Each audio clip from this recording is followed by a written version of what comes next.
Good evening, and it's BourbonBlog Live, and I'm smoking with a couple of my favorite guys in the cigar world. It's Tripp, Waldrop, and Denis Tsvang from Cigar Federation, and we've kind of queued this up to where we're all smoking the same thing. We're drinking some of the same stuff. How you guys doing? I'm doing great, and I think it's worth saying that this came together quickly, and we managed to be smoking the same thing and drinking similar. It worked out beautifully. It just worked out. It's like cigars fall from the sky, or there's some magic here, isn't there? Exactly. Hey, do you guys have cigars fall just like down? Does that happen to you sometimes? It happens to me with whiskey. Yeah. I've definitely been there. Well, hey, you just find cigars, don't know where they came from. Whiskey bottles throughout the house. Hey, it's really good to see you guys. You guys do such a great job with the Cigar Federation, and I think a lot of those watching already probably know about Cigar Federation, but for those that don't, tell us about what you do and who you are and what Cigar Federation is. Sure, I'll give a quick rundown. We started as a kind of a social media site for cigars in the days before Facebook was really a place where they had like cigar groups and stuff like that. So we were community people who, we had reviews. And then I think in 2014 or 15, we started doing these video shows similar to what we're doing right now. Nice. And it took off. We've since created a store that we have associated with our part of the site. And, I think I came on about 4 years ago, and I've been doing this kind of thing every week, smoking cigars with great people and drinking great drinks. That's amazing. Yeah, you guys have you're really trendsetters. I mean, you've been doing these live shows, like you said, weekly, interviewing cigar people. Right now, usually you're on two different coasts, but right now you're on the same coast. Where are you both right now? I'm actually staycationing at my in-laws' house. We're still staying secluded. We're not like going out to eat or anything like that. But we're at my in-laws' house in Florida. Which is a nice change of pace. It's certainly nicer here than it is back in Portland. Right. And how about you, Denis? And I am currently in my non-vacation home in New Jersey, in my regular home. And I am right on the border of Indiana and Kentucky, and trying to be somewhat fitting for the BourbonBlog, and also for guys that I know you all both like bourbon. We had some whiskeys together and cigars together when I last saw you both at IPCPR in Vegas. We picked out the Camacho American Barrel Aged, and just one of my favorite cigars to taste. And of course, I did a little bit of fun tours with the guys. Went down to Honduras with the guys a couple years back, and we also talked about and showcased the tastings on the whiskey and the rum front with the Camacho Throwdown, and had a lot of fun. And you guys actually had us on your show when we did that. We did. That's how we got involved with you. That's how we met and kind of sparked a friendship. That's right. This is the cigar that brought us together in some ways. You're right. I didn't even think about it that way. That was a great show too. This show is kismet. We had a good time. So, I mean, I really think that, and I'll let you all talk about, what you like about the cigar. I mean, for me, and just perfect cigar for pairing with whiskey, with cocktails. Mm-hmm. Just that little bit of bourbon that gets on there and gives it its love really makes all the difference in the world, and just really elevates the flavor whenever you get a nice bourbon or cocktail, or even in a moment, I maybe get some rum to kind of show the contrasting flavors, how nice the contrasting flavors work. But I've seen in the last, I guess we've been doing this for a couple months every night on BourbonBlog Live, and I've done a few, which you guys kind of inspired me. I saw you doing it live coast to coast, and I was like, hey, I need to do something with my evenings when nothing's happening. When you're stuck at home, you might as well, right? It's definitely, at that point, it's just so easy. Well, and it's always looking forward to a good drink and good people like you all every night, and seeing great people. And by the way, if you are watching us Facebook, Twitter, YouTube, ask us some questions down below, tweet back to us. Tell us what you're smoking tonight. I know some of these guys and gals must be smoking and drinking something, so tell us down below. One of the cocktails I've discovered, though, the last couple months of doing this is called the Revolver, and it's either bourbon or rye, a little bit of coffee liqueur, orange bitters, flamed orange. I'm become a huge fan of this cocktail by itself, but I just think these coffee notes and the spiciness of the rye help to really elevate the drink, and also a cigar. To me, it's one of my favorite cocktail pairings for a cigar, and works great with the ABA Camacho. And Tripp, I know did you do it with the Whistle? I'm doing it with Whistle Pig Piggyback, which is a little newer product, the 6-year-old. You did it with the 10-year-old, right? No, so I have the 10-year-old on hand to do a little pairing with. I'm using Bellmead Standard Bourbon. They're Indiana bourbon. Yes, yeah, I like the Bellmead. It's very nice. It's very good. I'm very impressed with it. So what do you think of the cocktail, the pairing, and what do you like about both of you? What do you like about ABA, and maybe some things that you found about ABA when you've tasted it on people? Sure. So for me, the ABA, one of the things that makes it special is not a lot of people know this. A lot of people, even who are avid cigar smokers, may not know. There is a lot of barrel-aged tobacco out there. There is a lot of tobacco, especially in Dominican Republic, that sits in a rum barrel, a bourbon barrel for a few months. This is the first cigar that I can think of that really tries to highlight that. Usually it was done typically as more of a means to an end. It was a safe place to keep tobacco. Right. And then, they had rum barrels everywhere, so why not? This is the first cigar that I know of where they've really blended the cigar to bring out those bourbon notes. And you really get a little bit of that sweetness. I always taste just a little bit of like that corn flavor in this, the corn mash kind of flavor. Right. I'm a big fan of this cigar. What about you, Denis? For me, what I love with this is that Pennsylvania broadleaf. When you smoke the cigar, and talking about, pairing with whiskeys, you get that coating on your palate from the broadleaf, and I feel like that lends itself so well to then going to a whiskey, whatever it is that you like. It could be Scotch, could be bourbon, but it opens up a lot of those flavors that normally kind of get lost when they kind of first hit the palate. It sort of softens that edge. Right.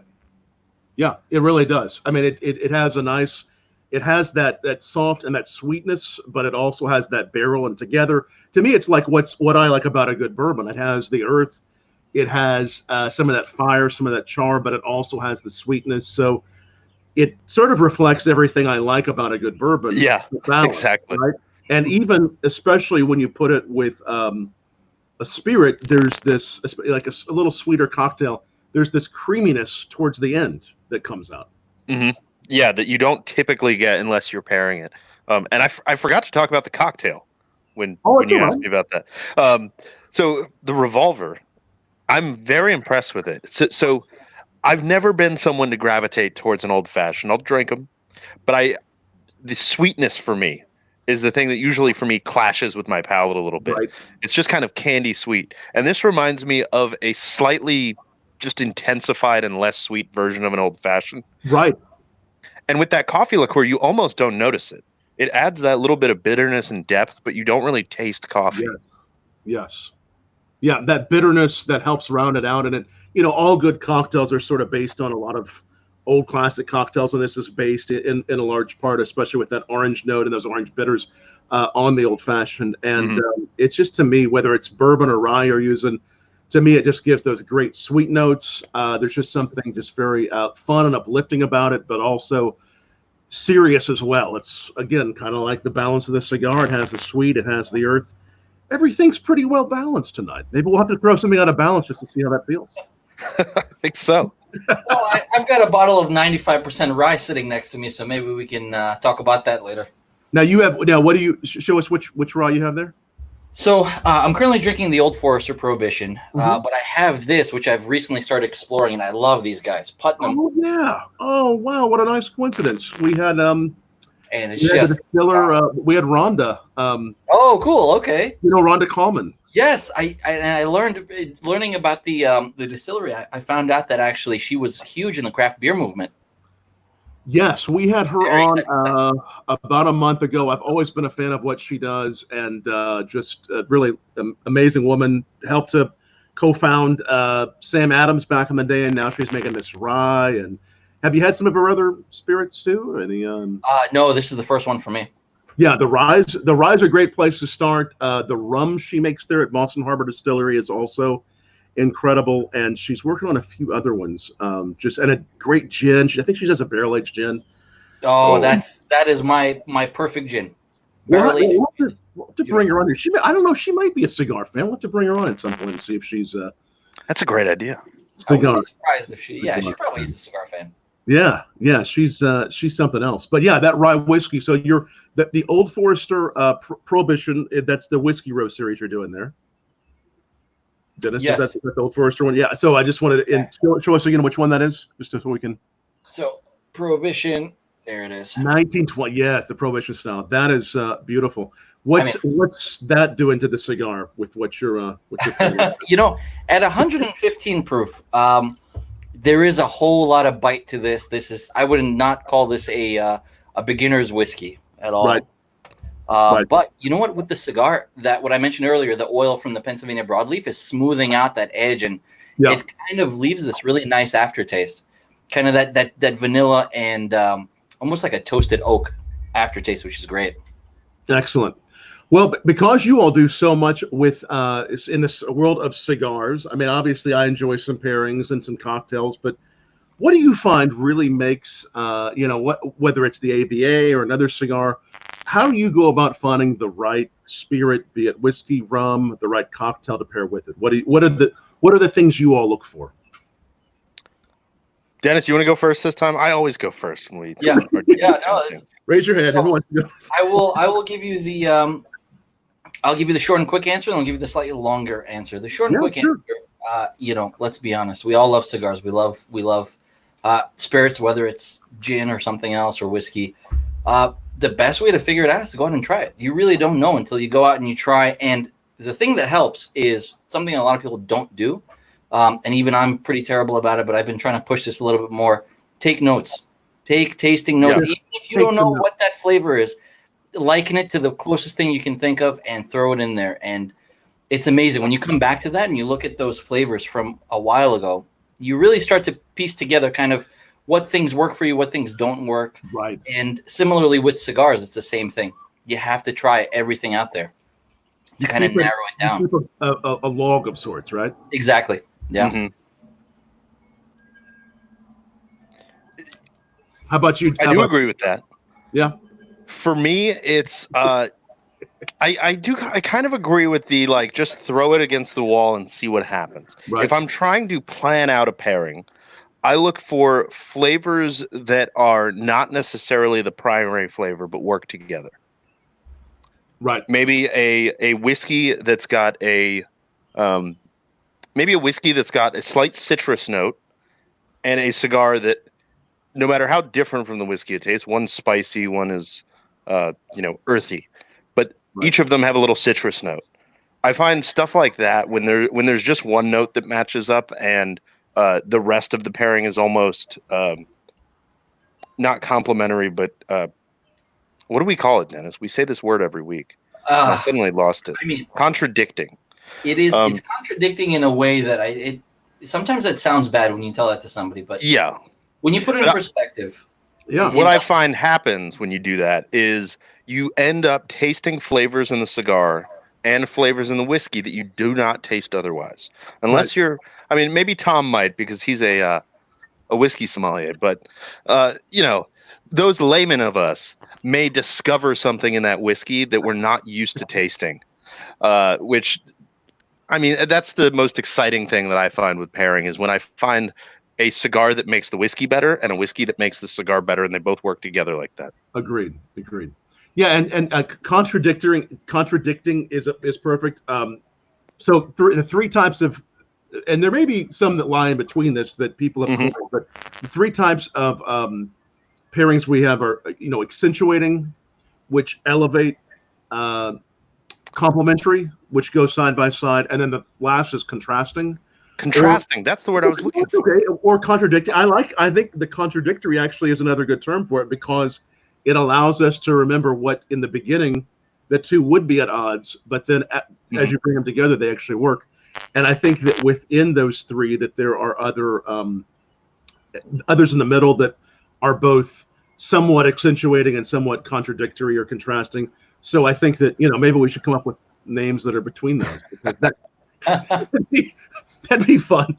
Remember these in between these. It's like east, northeast, southwest, all that. Yeah, exactly. But those, those can work, and the contrasting ones can really work to show you parts of each that you never knew were there before. Same goes with a cocktail. What can you put together that you wouldn't be expecting would work? Well, just like this one with the bourbon or the rye with the coffee, you're getting that sweet against that bitter world. Those are somewhat contrasting, but are coming together in a nice way. But I think what Denis is saying is very true as well.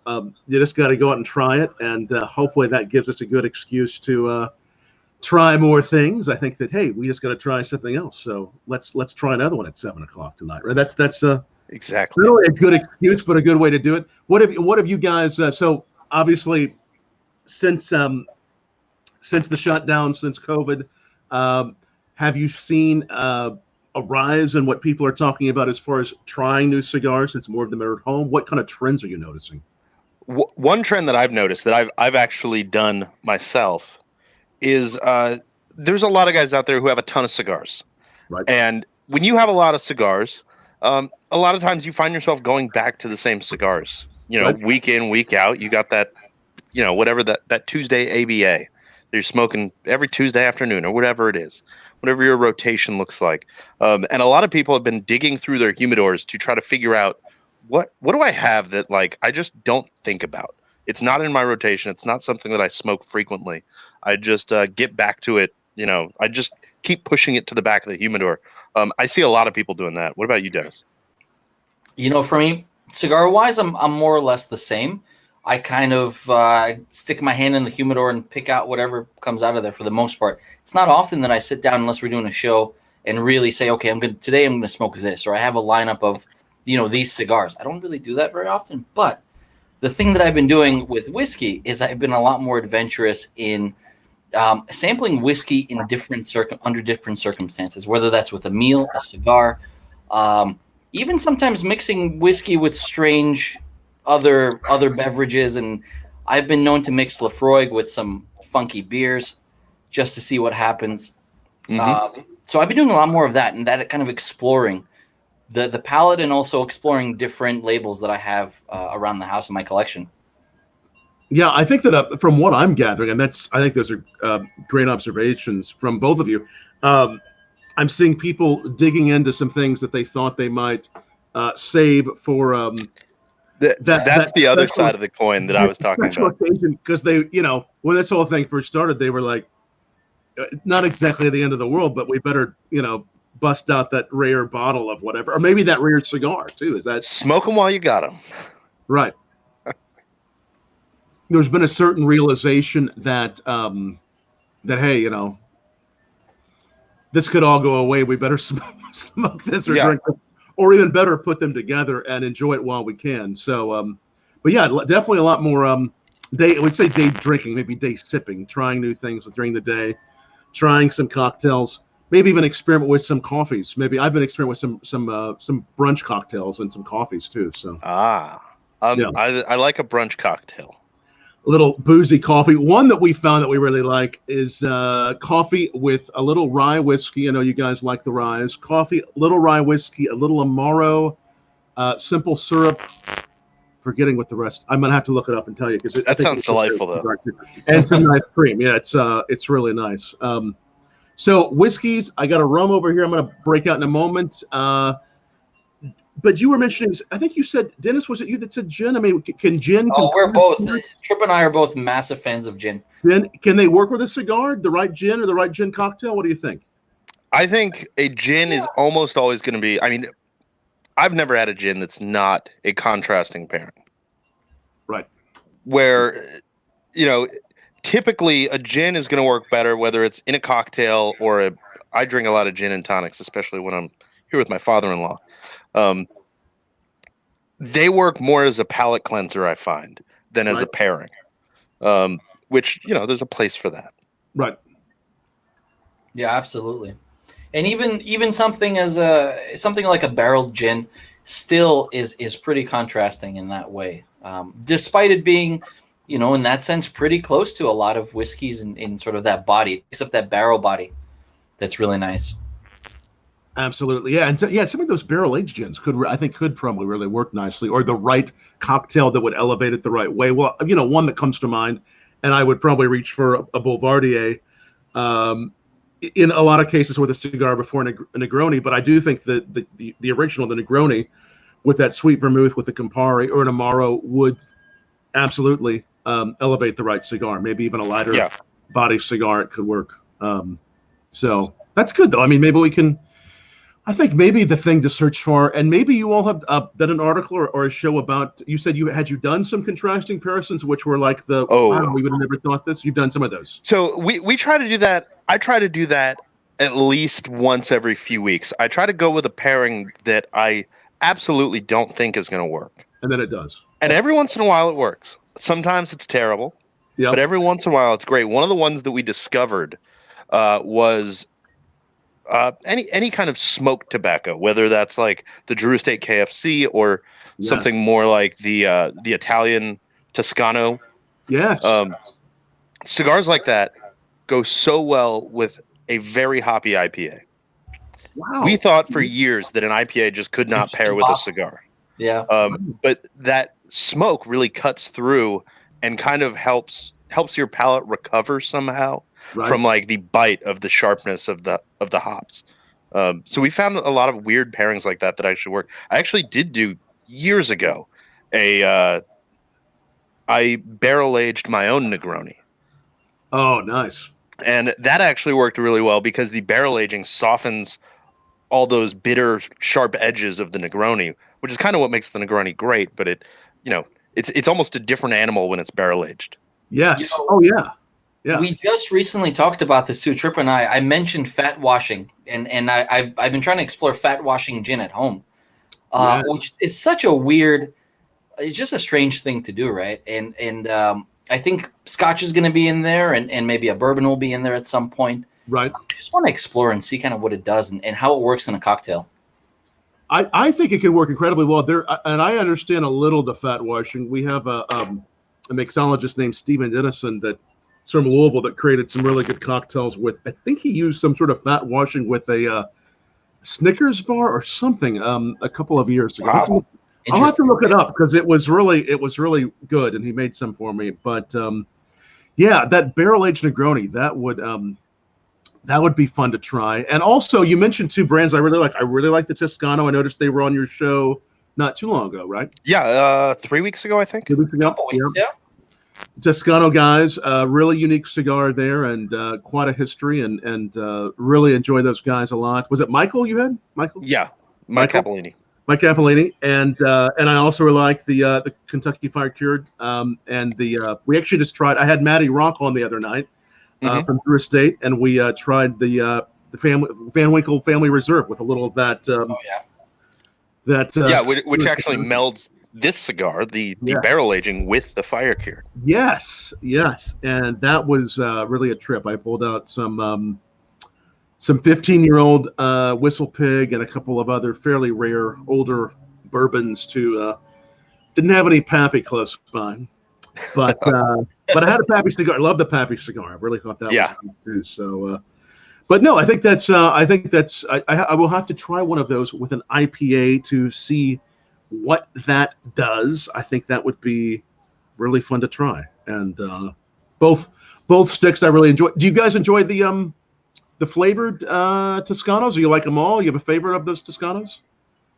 So of the flavored, my favorite is the macchiato. We tried that when we had Mike on the show, and I was just really impressed with how balanced that cigar is. Because part of the problem I have with a lot of flavored cigars is you end up with this like overpowering flavor. You don't taste the tobacco anymore. Right. That one managed to be sweet and coffee flavored, and somehow still creamy and smoky, and you really taste that tobacco. Yeah. I have yet to try that actually. It's on my list for sure, but I do like the Toscanos in general. Yes, they are nice. I like the coffee one as well. I like there's an anise that's kind of flavor, which is pretty strong with it, which I think is kind of cocktail-esque in its own right.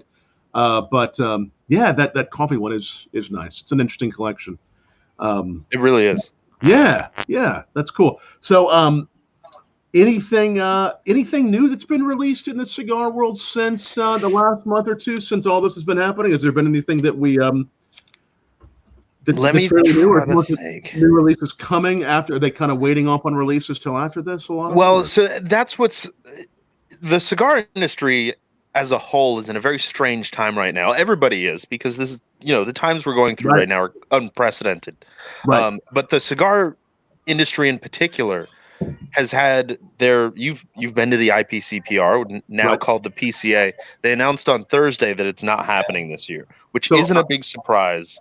Right. But it changes the way the cigar market works, because that's how new cigars come out. That's where new cigars are announced. That's where people start trying it. And it's thrown a wrench into a lot of companies' release schedules, because they're wondering, do I wait until the next trade show to release this new product, or do I just release it early? A lot of companies are struggling with manufacturing right now because shipping times and just the situation in Central America is just as bad as it is here. Only they have less hospitals, so it's a bit more dangerous for them to be going to work, even though they're taking precautions. So it's really thrown a wrench into things. But I'm trying to remember. There's a couple cigars that I've had recently that were kind of released. Yeah, there was the Diesel. What was it? The Knuckle Buster came out. There was the Diesel Cohiba. Delirium. That was the one. Oh, the Delirium. Yep. What else was there? It was Cohiba that came out recently. The Cohiba Royale. Just came out. Thank you. Nice. Hoyo coming out as well. I think it actually just hit the market. A new Hoyo. Oh, okay. I think I heard of that's the Epicure. Epicure. Right. And the new Cohiba. What's that like then? I'm really impressed with that. It's a bit more full-bodied than a lot of the Cohibas that we've seen. It reminds me a lot of the very high-end Spectre series that they've done in the last few years. It reminds me a lot of that cigar. It's using a lot of, I believe, if I'm not mistaken, it's 6-year-old aged tobacco, which isn't something you see every day. There is 6-year-old tobacco in this American barrel age, but that's not something that's in most cigars. Right. So that's a very well fermented tobaccos in that cigar. And that's something that sort of age is something you don't see in most cigars. The age typically on the standard premium cigar is what? Typically, so most manufacturers are going to, it's similar to Scotch and whiskey age statements. Age statements weren't always around because people didn't always care. Somebody could release 10-year-old bourbon, but 30 years ago, nobody cared how old it was. They just cared if it was good. These days, it's more of a status symbol. So it's taken on that. It's become importance. A bigger deal. Whiskey. Right. And I think the cigar industry is just kind of going through that, where most tobacco is aged for 2 to 3 years, as long as it needs to be good. Right. And then some companies have, tried to experiment with going above and beyond. So you think that the tobacco industry is saying, okay, this is something people really do care about. Let's put a little bit more of this in. And it's something that they can have this, because even right here, age 6 years, and I think that does make a big difference on this. On top of that barrel, it's a beautifully aged tobacco.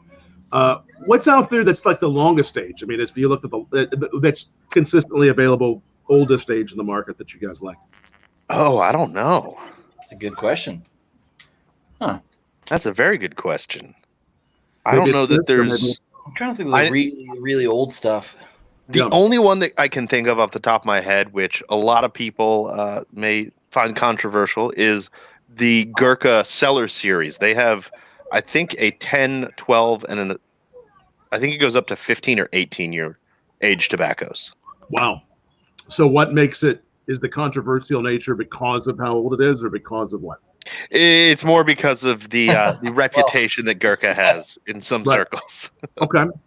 But also, with the thing with age also is, as demand has changed, as consumers have sort of began to explore and demand more and just want to learn more information about what goes into their products, whether it's whiskey or cigars, now the industry is forced into this place of having to experiment and really pushing those boundaries and aging, tobaccos longer, doing things like now, formally announcing barreling of tobaccos, pressing tobaccos together, doing new things. And So that's why you see a lot of the age statements. You see a lot of this kind of new shift of, oh, this is a very experimental leaf, Cuban leaf, but it was grown somewhere else, let's say Mexico, and then moved and aged in another place. It's wild. Right. Now that's really interesting because in the world of bourbon and American whiskey, obviously people care about, Whistle Pig partially, for example, released the 6-year-old. They usually have the 10-year-old, but they wanted something that still had that same profile, but was a little bit more affordable for a mixologist to play with, and also to be a great sipper. Whereas brands the last few years, like Knob Creek, that did have that 9-year-old statement, have dropped it, may re-add it from what I'm hearing at some point in the near future, but they wanted that ability to experiment with, hey, we usually have 9-year-old, and Knob used to even have up to 11-year-old, 12-year-old in it. But because of the rules of bourbon, they have to say minimum age is this, but we also usually have 11, 12 in there too. But they dropped that because if they need to borrow some 7 from someplace, they can do that. So, so I think that's interesting. So that would be a trend that you would say we would be seeing more of in cigars, seeing age statements, and that being something they would be talking about. I think that's definitely on the rise. Right. That's really interesting. Excuse me, say Gurkha. Have you guys tried that? And I don't think I've ever tried it. And I was going to say I was lucky enough to try some of the Spectre series with Sean when I saw him at IPCPR. But that what's the one that people talk about? One of the most expensive cigars in the world that's done in His Majesty's Reserve. Yes. Is it a old cognac or something like that? Yeah, it's I always forget the number. Louis the 13th. It's one of it's one of the Louis. It's something like they infused it with an entire bottle, right? Or something like that. What do you think if you have? I haven't. I haven't tried it. Okay. I'm curious to try it someday, but I've never had the opportunity. We could just say, look, let us have the bottle of Louis before you empty it in there. We'll have a few sips. Go ahead and empty it, then we'll try the cigar after. Test it, make sure it's good. Absolutely. Yeah. We could be like the 3 guys that are on the quality control for that one, before, during, and after. Yes. And at least they know they have us good and liquored up before we even tried it. So it's good work. So guys, if you're watching, tell us down below what you're drinking, smoking, both, either tonight. Great to have so many people watching us on YouTube, Twitter, on Facebook, and I'm on my porch here. I think there may be a few kids playing in the backyard here, and you may hear a little background sound here, but great to be out here on a wonderful, it's really a nice spring night. I bet the weather's great in Florida too, huh? It is. It was raining all day, so it's actually nice and cool tonight. It's 72 right now, which is perfect smoking weather. How about there, Dennis? What's it like there? Not bad. It's been a pretty good day overall. A little overcast, but temperatures have been fantastic. I could personally, I prefer when it's really cold. So maybe a 30-degree drop would be perfect for me. But can't complain. I really like Dennis's library too. I feel like that's quite a nice library you have behind you. It's perfect for smoking, right? The amount of work that that it took for me to figure out how to get my green screen to work with the virtual camera, it was a mess. I'm glad. I looked at it when I first looked at it. I'm like, that really feels real because this guy likes cigars, and this feels like the kind of place you'd smoke with a good librarian. Which library are we looking at? Do we know what library that is? I have no idea. Actually, that's a great question. This is a simulated background designed for Zoom, if I'm not mistaken. I love it. It feels like I've walked into and there should be a fireplace over in the corner, that kind of thing. It's very nice. Yeah, it does look really good. It does. I think one day it'll be real, hopefully. No, I mean, and the light on you is such that it feels like it just almost could be right there. Well, actually, thanks to Tripp's recommendations, I got some light panels, so I've been playing with those. I'm just waiting for the library in the background. She's gonna go across and relight your cigar, get you a book, that kind of thing. That'd be fantastic. Maybe fill up your bourbon. Maybe it could happen. It could really happen. Okay, I've been doing this. I've been doing the revolver. I think I'm gonna reach for the rum. Are we all gonna? Do we want to try something different with our cigar now? Yes, a couple minutes ago I started sipping on my Whistle Pig 10. Yeah, I'm gonna reach for the rum and I'm gonna talk about that a little bit because I think the contrast. It's kind of a little bit of a contrasting flavor, but still incredible. And again, we'll try to next time we get on here, we'll we'll plan in advance even further, and we'll get some similar spirits. But we all do have some similar spirits. This is the Plantation XO, which I'm just a fan of. You guys have probably had the Plantation, haven't you? Mm-hmm. Amazing with cigars, and I'd like pairing it with both this and the NBA, the rum barrel aged from Camacho. What do you guys think of the NBA? I go back and forth about which one I like more. Yep. I feel like every time I smoke one, my favorite is just the one I smoked most recently. The NBA has a little more punch to it, a little more spice and power. This one's a little more earthy. They both got like a healthy sweetness to them. Yes, from that barrel age sweetness. Yeah. I like the NBA quite a bit too, and I agree. I think they're both incredibly good for the right occasion. I'm probably because I championed the ABA and the Camacho Throwdown. I'm a little bigger fan of the ABA, but I do love them both. I think they're both beautiful for the right occasion. But one of the challenges that we were given by Camacho was find like 3 bourbon cocktails, then 3 rum cocktails, and see kind of what the flavor pairings are. And what I found with the rum, when you get a nice, really well-aged rum with the ABA, is there's this kind of like fresh sort of note to it. It's like you get the bourbon and you get the barrel, but then that sweetness on the palate from the rum kind of gives this I think I called it the Mount Everest experience. It's almost like this zest of like winter air and snow in your face. And it has this kind of this freshness thing that goes on to where it's like, okay, you would think it's contrasting, sweet, earth, and then together it gives this nice fresh zest. So I think I called it the Mount Everest experience, which I'm not climbed Mount Everest or anything, but if the wind was in my face, it might feel like this. Sure, that makes sense. That's a good way to put it. I have now. And you have the Whistle Pig now? Is that what you have? I have the Whistle Pig 10 in this adorable little bottle that, I don't know, for some reason it always fascinates me when they really replicate the experience of the full size.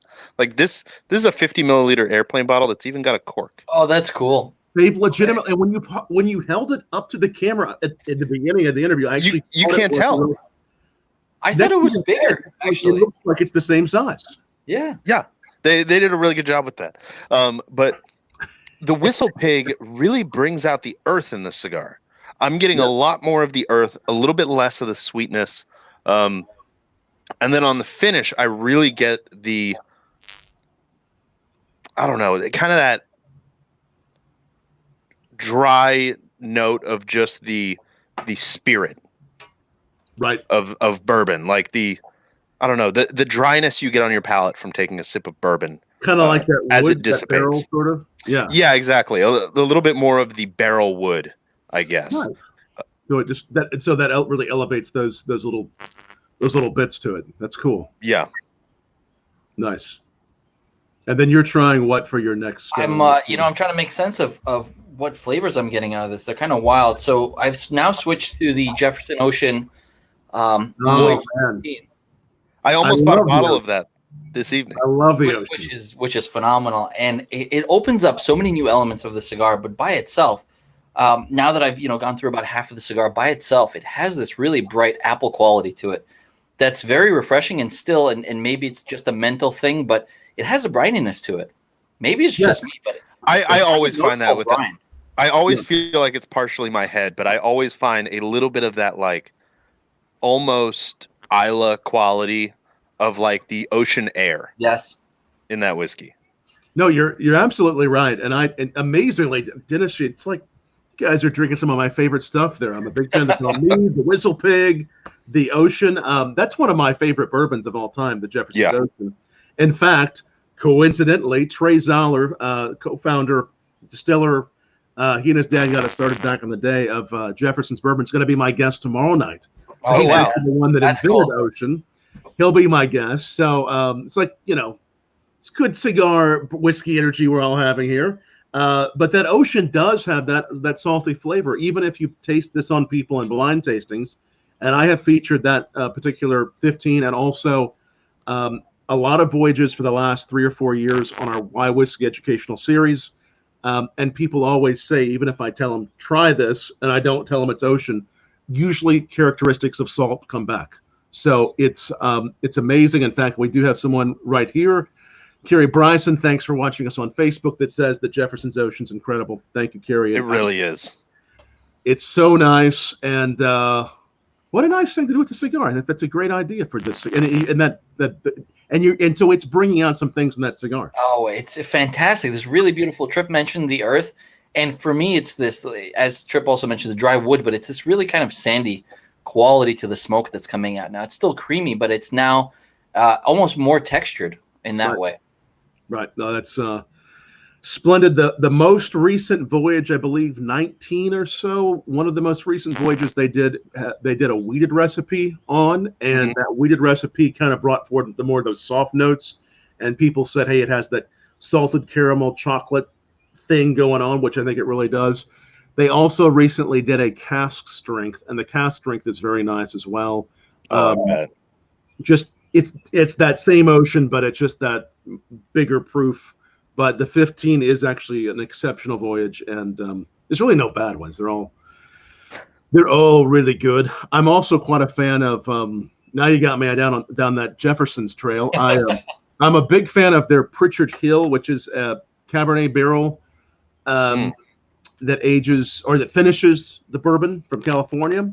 That's a permanent release, and then there is a very limited edition release called the Presidential Select, which is a Sauterne barrel. Okay. I might have even poured you guys some of that at IPCPR. I think you might have actually. It's a real. I meant to. We had something. It's a real fancy bottle with. It's been finished in Sauterne casks, and I don't think they're making it anymore. But it's really good with a cigar. So it's good stuff. But no matter which bourbon it is, if it's a good wine barrel finished, I think that those wine barrel finishes, whether it's Angel's Envy or Jefferson's, just that little bit of tannin and that little bit of extra flavor, that other layer, to me really brings a lot out on a cigar. I really like it. I like wine barrel finishes a lot.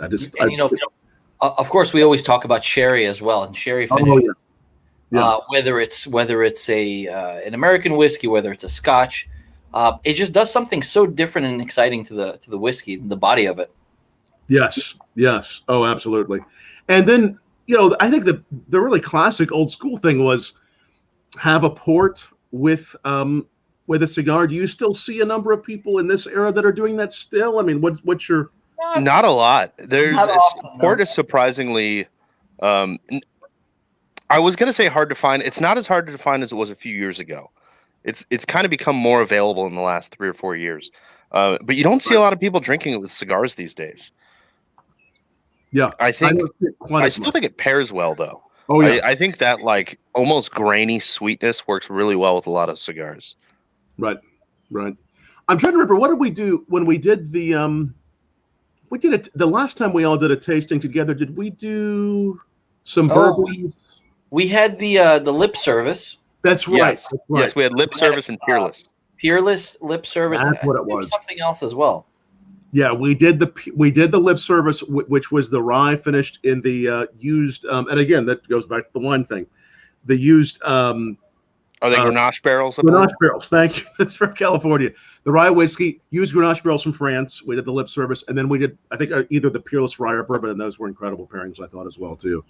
And Carrie, thank you. Carrie Bryson watching. The Groth Reserve cask finish is very nice too. Thank you for watching again, Carrie. That is really a nice finish. I think the Groth they're not doing quite as much anymore. Those are harder to find. If you're able to find those are really quite a good bourbon on a different winery finish. But those are incredible too. Well, all in all, what do you guys think? I mean, we don't know how long all this will last. The lockdown, some restaurants are. What is it like in your states? Restaurants, bars getting back up and going, cigar lounges, cigar retailers. What's it looking like there? Things are just starting to open. In Oregon, they're going county by county. The county I live in apparently applied today to reopen, so it should be sometime in the next few weeks. And they're doing, the 3-phase where basically if you have a restaurant, you'll be able to have, I think it's either 25 or 50% capacity, tables 6 feet apart and all that. But I'm not sure we're ever going back to like just normal of a year ago at this point. It's, I will say very this, strange.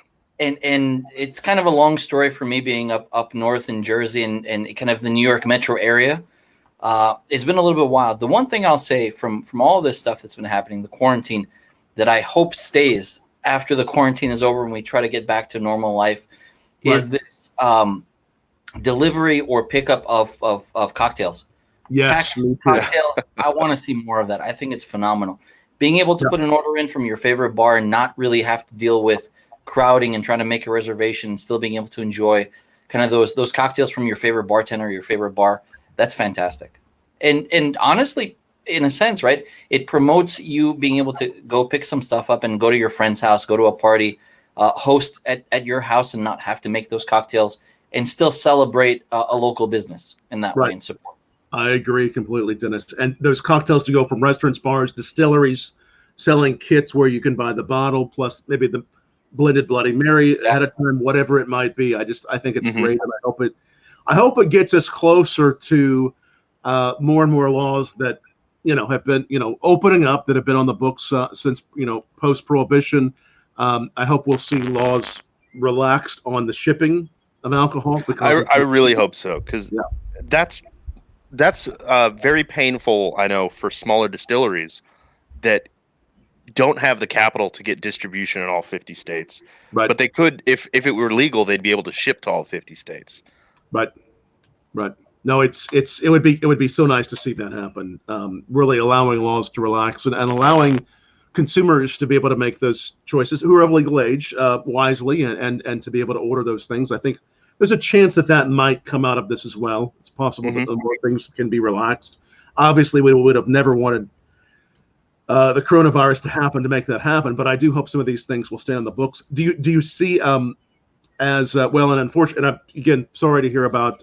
Again, they call the IPCPR now. They're calling it what? The PCA, the Premium Cigar Association. Is that postponed? Is it just completely canceled for this year, or is do they know? They haven't fully said. I believe that, in my opinion, they're going to be fully canceling it, because I think that for what it is, it's still, the cigar industry is a fairly small industry. Typical attendance at the biggest event in the cigar industry is somewhere around 6,000 people. Right. It's not like some conventions in Vegas that are 100,000 people. Right. It's a fairly small industry, but still good. So a lot of the cost is on the retailers, who are some of the people in the industry who are hurting the most right now, especially in states where they're not allowed to be open. They've spent 2 months with their doors closed, and there have been a lot. There are a lot of hustlers out there who have been, doing home delivery. They've been doing sales out of the trunk of their car, because legally they can do that, but they can't open their front door. Right. So there's a lot of people who are getting through this, but I think that still with that, even with that, the financial part of, flying your whole shop to Vegas for a week, maybe isn't in the cards. So I think they're probably just going to postpone it until next year. Next year. Right. All in all, what do you think? How will this affect, not just the show itself, but just, the coronavirus COVID trends? Do you think we'll see more people trying new cigars because they're at home more? What do you think we'll see with the cigar world in general after this? I think we will see. I mean, like you said, people are home more. There's a lot of people who are smoking more than they ever have before. Because they're working. Exactly, because they're working from home. Right. And drinking, of course. But, it's the guy who might smoke a cigar every Saturday evening now might have time to smoke one every evening. Right. So you're seeing a lot more cigars being smoked. So I think that a lot of people are going to be exploring more of their cigars. Or you'll probably have a lot of people who are casual cigar smokers who, since they're sitting at home, they might as well smoke some of those cigars that they have in their desktop humidor, and then by this time next year they have a cabinet humidor filled with cigars because they fell down the rabbit hole. And the other beautiful thing is with everyone being at home, people within the industry are a lot more accessible now.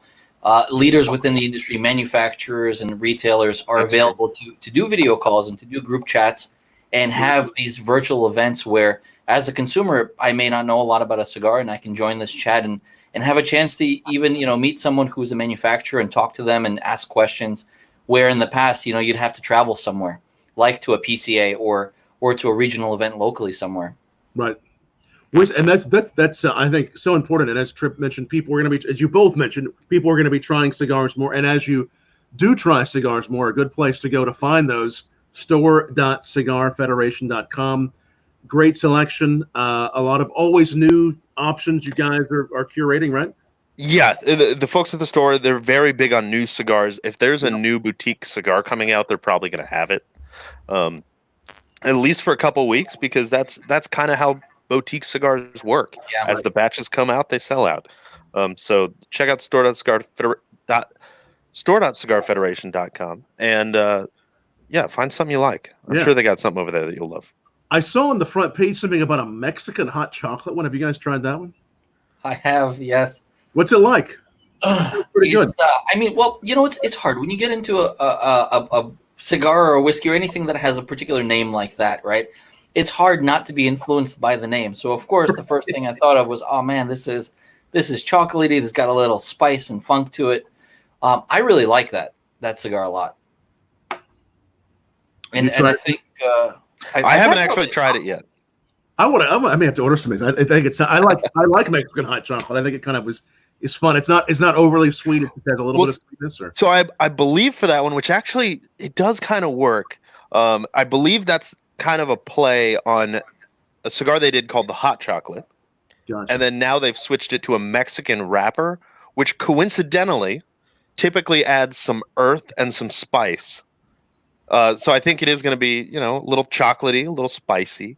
I can see that being a real good cigar. Nice. No, that's very exciting.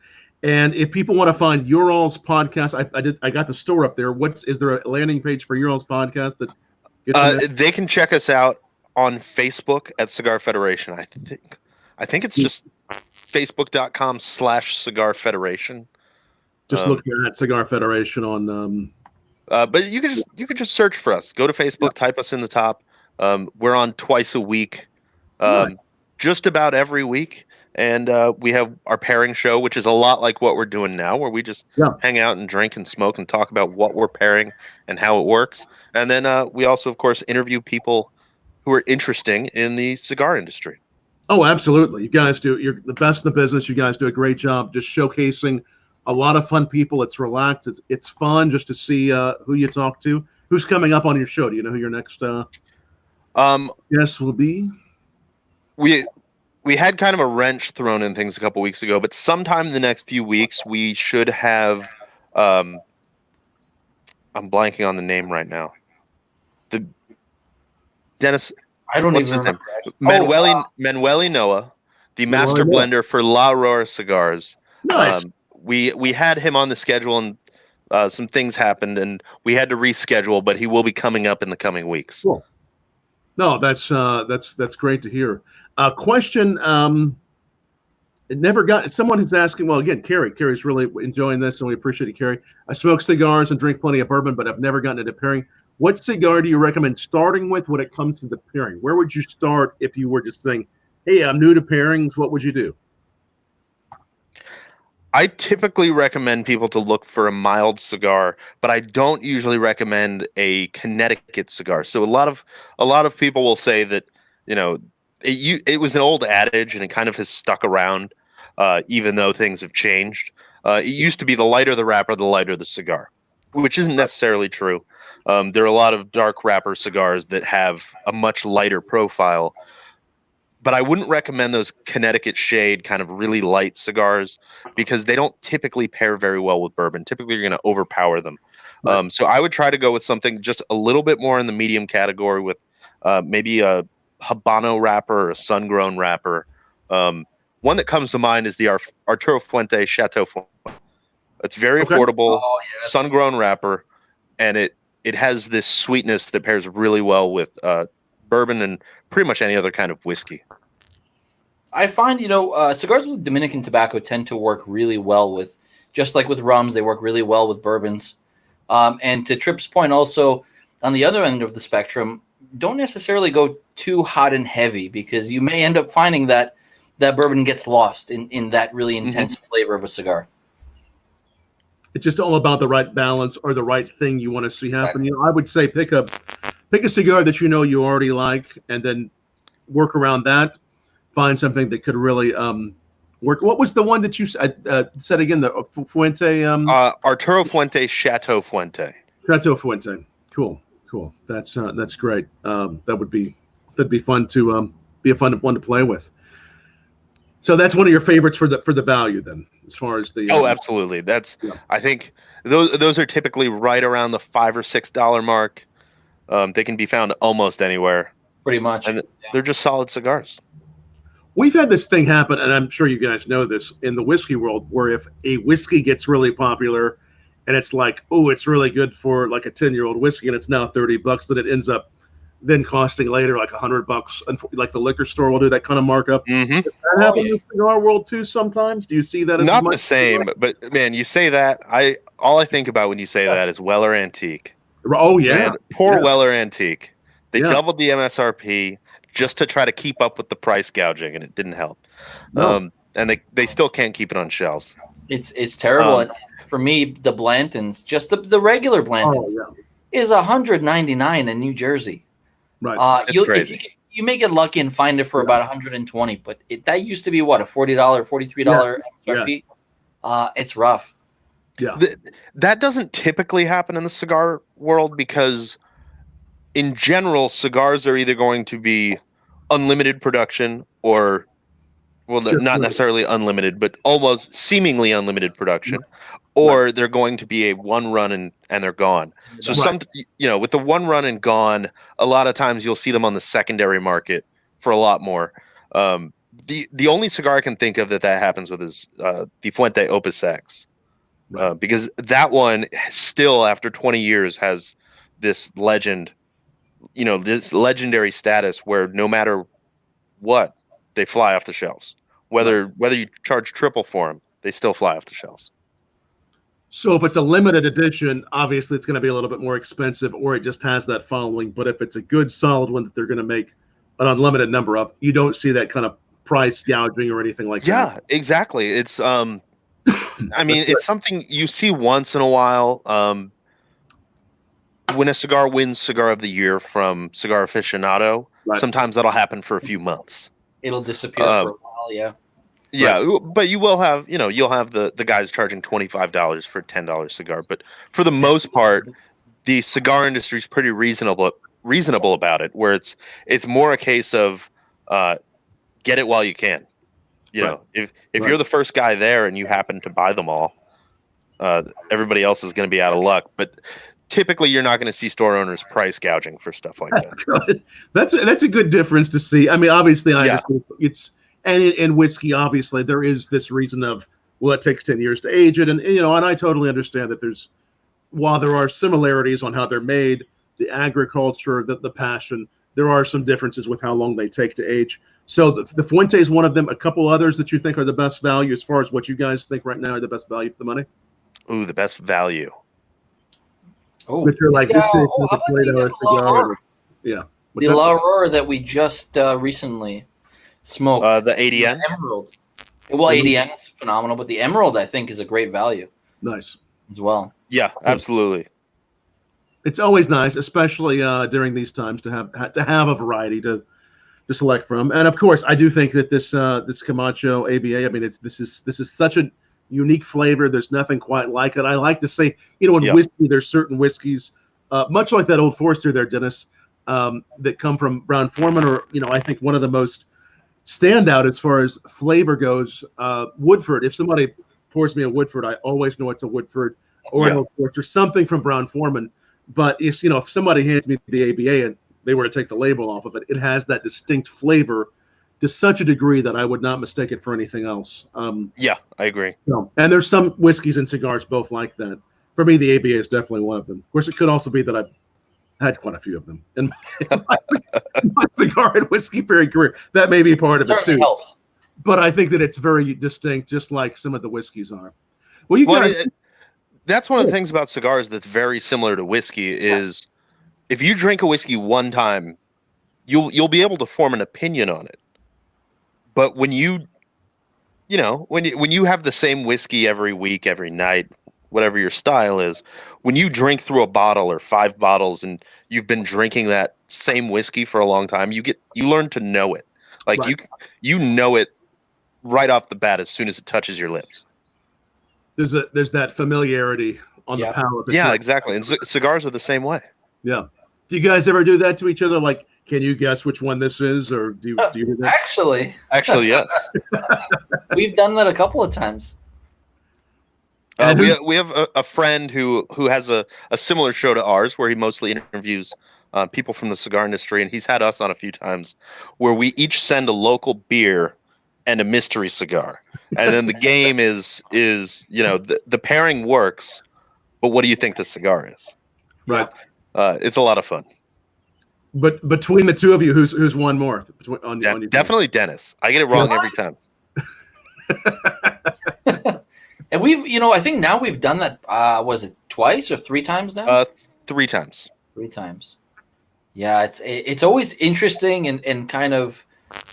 It's always surprising though. Even if I get something right or Tripp gets something right, it's always surprising to find that like, wow, I didn't even think twice about this, or I forgot about this cigar. And it's awesome to be able to get a cigar without a band and have no preconceived notions about it, and just be able to get into the tobacco and the flavor of it, and not have to worry about the reputation or the familiarity or the brand.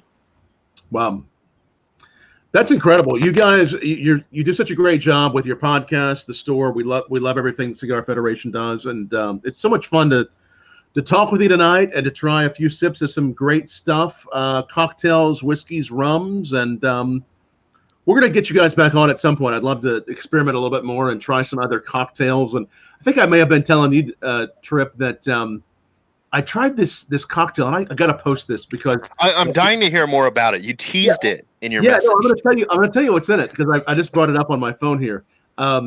It's called Blood, Sweat, and Cheers, and it's 2 ounces of Mezcal Reposado, 1 ounce of a coffee orange syrup, 3 dashes of Fee Brothers molasses bitters, and 3 dashes of Tres Amigos bitters. And this gentleman, Jared, he is from Soho Cigar Bar in New York. I judged the competition actually right like a few days before everything shut down at a restaurant show I was at there. But it didn't win, but it was my favorite cocktail of the competition I judged. And I went to his bar that night, the Soho Cigar Bar, and I said, got to make me one of these. So that mezcal, that coffee, that orange, kind of like the Revolver, but with more smoke, with those bitters, did this amazing thing. I'm going to send you guys the recipe. So hopefully next time, maybe we can even have a mezcal. We can get some mezcal sent out for all of us. We can try this because to me, that and the Revolver are some of the couple best cocktails I've had with cigar. It's funny that you mentioned mezcal, and Soho Cigar Bar is a place that I know very well. Love it. I spent many nights there, and so I'm actually getting married soon, and for the wedding, my signature drink is going to be a mezcal Negroni. Thank you. Ooh, wow, nice. I love it. It's so unique and different from a classic Negroni. It's got that little bite to it, and the mezcal adds this really interesting depth to it. So what? So you replace the gin and just do kind of a Negroni, or what do you what? Yeah, pretty much just classic Negroni, but just using mezcal. That sounds delicious. I haven't tried a mezcal Negroni. That sounds really good. It's phenomenal. I think probably the last year and a half or so I've been getting more into them. Oh yeah, you're right. That so at IPCPR last year we went to a bar that had a mezcal Negroni, and we both fell in love with it. Wow. Do you remember which bar it was in Vegas that you went to? Yeah, it was that Electra in the Venetian. Yep. We saw you guys at a couple of the parties. I know last year we had a lot of fun. It was a great time. We're definitely going to miss it this year. I would have we're going again. But well, congratulations, Dennis. How soon are you getting married? July 26th in Mexico. Wow. Oh, that'll work nicely then. Do you know which mezcal you're going to use, or just whatever mezcal that's? It's whatever they have available, but I asked for a reposado, so hopefully we'll go with that. I didn't want to go with anything that was white or very, very young. I wanted just a little bit of age on it. Little that age. I got to try one of those. That's good stuff. Yeah, I had a good time at the Soho Cigar Bar. That was, again, I was glad that I was on the road right before this, and Jared did a great job, the team there. And then they have their own line of cigars that I tried one of their own cigars that they do themselves. So I thought they were very nice. So cool stuff. Well, guys, you guys are so much fun to chat with. We always have a lot of fun with Denis and Tripp of Cigar Federation, and definitely get on podcasts, get on Facebook, follow them, watch their show every week on Facebook, watch listen to their podcast, because you guys are everywhere where podcasts are, right? Yeah. Excellent. And follow what they're doing, because they always have a lot of great suggestions. And then whenever you get a chance to come back, for everyone who's watching, bourbonblog.com/live will get you to our most recent live video at 8 p.m. Eastern every night. We're going to keep on doing it. We may do it we've done it for 50 or 60 days. We may do it for another 50 or 60 days if I can keep on finding. That's awesome. Great people like Denis and Tripp that'll say, yeah, I'll do that. So, not a bad way to end it every day for me, or maybe begin every day, depending upon on this whole COVID time. We don't exactly always know, but you guys work with everything you're doing, and hopefully I'll see you both at some. What do you think the next cigar event that you'll be at will be? Do you know? Is there anything that's been announced? It depends how things work. We may be at Lizonapalooza in November if that happens. We may be at Pro Cigar or Puro Sabor early next year if those happen. At this point, though, it seems like everything's up in the air. You can't schedule anything these days. It's hard to know. Well, no matter what, we'll have you back on here at some point here in the near future and have another great conversation and smoke and drink with you all. Thank you all so much for chatting with us on Bourbon Blog Live, and hopefully we'll be seeing you real soon, guys. Thanks, Tom. It's been an absolute blast. Cheers. Always great seeing you. Cheers. Yes. Thanks, Denis and Tripp. Thank you, guys.